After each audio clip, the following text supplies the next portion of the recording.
સવારના 8 થયા પણ બેસણાના હોલનો દરવાજો બંધ હતો. કેટલાક લોકો સમયસર આવીને વારંવાર ઘડિયાળ જોઈ રહ્યા હતા. જો કે તેમના ચહેરા પર બેસણા પછીના બીજા શેડ્યુલ વિશે વધુ ચિંતાની રેખાઓ હતી. જલ્દી શરૂ થાય તો થોડીવાર બેસીને નીકળી જઈશું તેવી ઉતાવળ લઈને ઘણા આવ્યા હતા. તેમના કેટલાક લોકોના એક હાથમાં શોક સંદેશાનું કવર અને બીજા હાથની આંગળીઓ મોબાઈલ સ્ક્રીન પર ફરી રહી હતી. કેટલી વાર બહાર ઊભેલા 25 માણસના ટોળામાંથી જેને ઉતાવળ હતી તેણે બાજુવાળાને ધીરેથી કહ્યું, "લાગે છે અંદર હજુ તૈયારી ચાલે છે." બાજુવાળાએ પણ હળવેથી તેના કાનમાં કહ્યું, "અમારા સમાજમાં તો જો કોઈનું બેસણું હોય તો અત્યાર સુધીમાં તો અડધા લોકો આવીને પાછા ઘરે પણ પહોંચી ગયા હોય." પેલાએ ફરી પોતાની વાત કરી. ધીરે ધીરે બહાર લોકોનું ટોળું જમા થઈ બેસણા માટે રાખેલા હોલનો દરવાજો ખુલે તેની રાહ જોઈ રહ્યા હતા. થોડી જ વારમાં દરવાજો ખુલ્યો અને તે ઘરના એક વડીલ બહાર આવ્યા અને તેઓ સૌની સામે હાથ જોડીને ક્ષમાયાચના કરતા હોય તે મુદ્રામાં ઊભા રહીને ધીરેથી બોલ્યા, "તમને સૌને તકલીફ પડી રહી છે તે બદલ માફ કરશો. અમારે તૈયારી કરવામાં મોડું થયું છે." તેમના શબ્દોમાં સરળતા હતી. "અરે વડીલ, કોઈ વાંધો નહીં. કોઈ કામમાં અમારી જરૂર હોય તો પણ કહેજો." જેને ખૂબ ઉતાવળ હતી તેણે જ અચાનક પોતાનો શબ્દ વ્યવહાર ફેરવીને લાગણી પ્રદર્શિત કરી. "અરે ના ના, આ તો જ્વલંતની દીકરી જીદે ચડી છે. મારે પપ્પા જોઈએ છે, જોઈએ ને જોઈએ જ. તમે બધા જ 2 દિવસ પહેલાં મારા પપ્પાને બાંધીને ઉપાડીને લઈ ગયા હતા.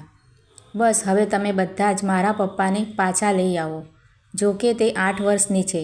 તેને શું ખબર કે મોતના દરવાજે ગયા પછી ક્યાં કોઈ પાછું આવે છે.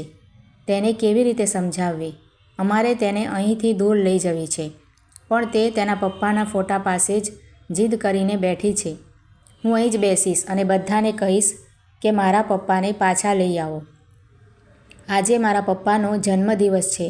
મારે કેક કાપવી છે, તેમને ખવડાવવી છે." અને પેલા વડીલ પોક મૂકીને રડી પડ્યા. એક બીજા વડીલ તેમની પાસે પહોંચી ગયા અને તેમની પીઠ પર હાથ ફેરવીને દિલાસો આપ્યો.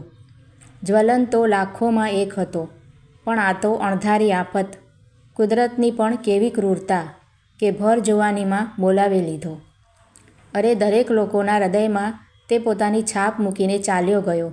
"દુઃખ તો અમને સૌને છે.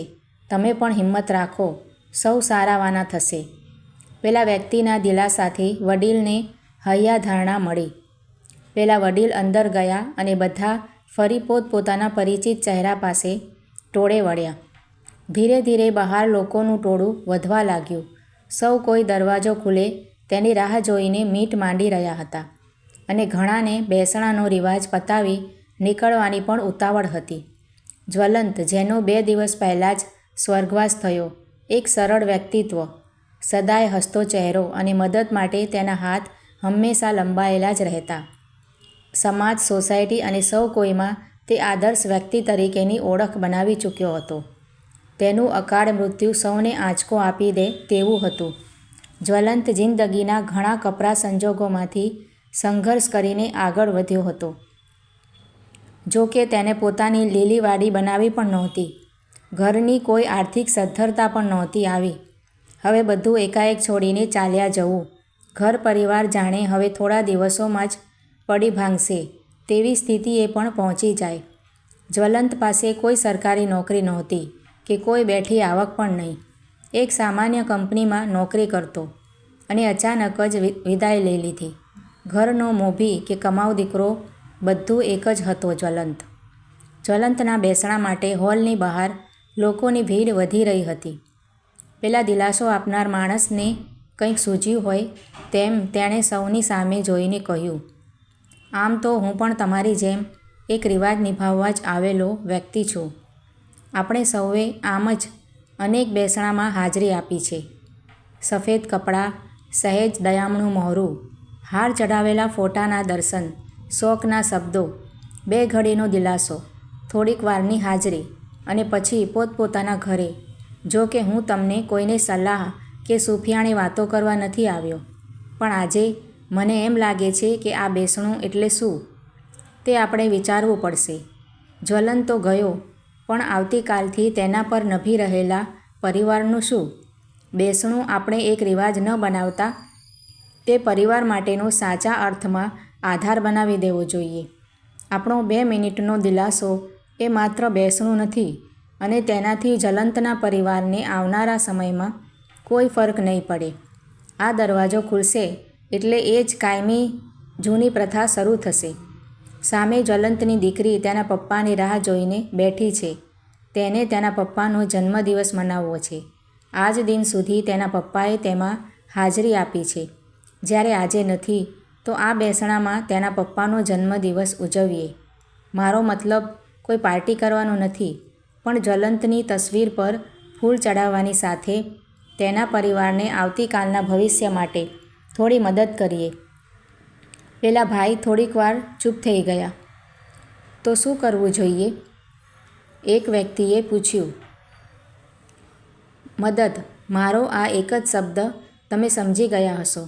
આપણે દરેક લોકો જો જ્વલંતના પરિવારને થોડી ઘણી મદદ કરતા જઈશું તો તેના પરિવારને આવનારા કપરા સમયનો ટેકો મળી જશે. પોતાનાથી બનતી મદદ. સમાજ એટલે એકમેકનો સહયોગ. જો જ્વલંત આજે હાજર હોત તો તેની દીકરીને કોઈક ગિફ્ટ લાવીને આપી હોત, પણ આજે તે નથી તો આપણે સૌ તેનો ટેકો બનીને ઊભા રહીએ. તે જ હકીકતમાં સાચું બેસણું છે. અને પેલા ભાઈએ પોતાની વાત પૂરી કરી. થોડીવાર સૌ એકમેકની સાથે ઘૂસપૂસ કરવા લાગ્યા અને સૌએ તેમની વાતને ગંભીરતાથી લીધી. બધાએ પોતાની બનતી મદદ કરવા તૈયારી દર્શાવી અને ઘડીભરમાં તો 50,000 જેટલી મોટી રકમ જમા થઈ ગઈ. અને થોડીવાર પછી દરવાજો ખુલ્યો. પેલા વ્યક્તિએ મંગાવેલી કેક જ્વલંતની હાર પહેરાવેલી તસવીર સામે મૂકી અને તેની દીકરીને બોલાવી અને કહ્યું, બેટા, તારા પપ્પા લાંબી સફરે ગયા છે. તેમને આવતા વર્ષો લાગશે. તેમને આ કેક મોકલાવી છે. લે, તું આજે કાપીને બધાને ખવડાવી દે. તે અણસમજુ દીકરીએ કેક કાપીને તેના ટુકડા બધાની સામે ધર્યા. બધાએ વહાલથી તે ટુકડો લીધો, પણ બધાની આંખોમાં આંસુ હતા.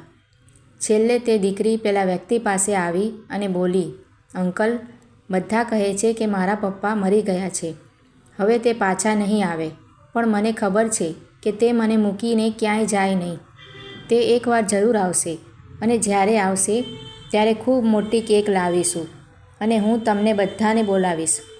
પણ કોઈને સફેદ કપડાં પહેરીને નહીં બોલાવું. મારી મમ્મી બહુ રડે છે.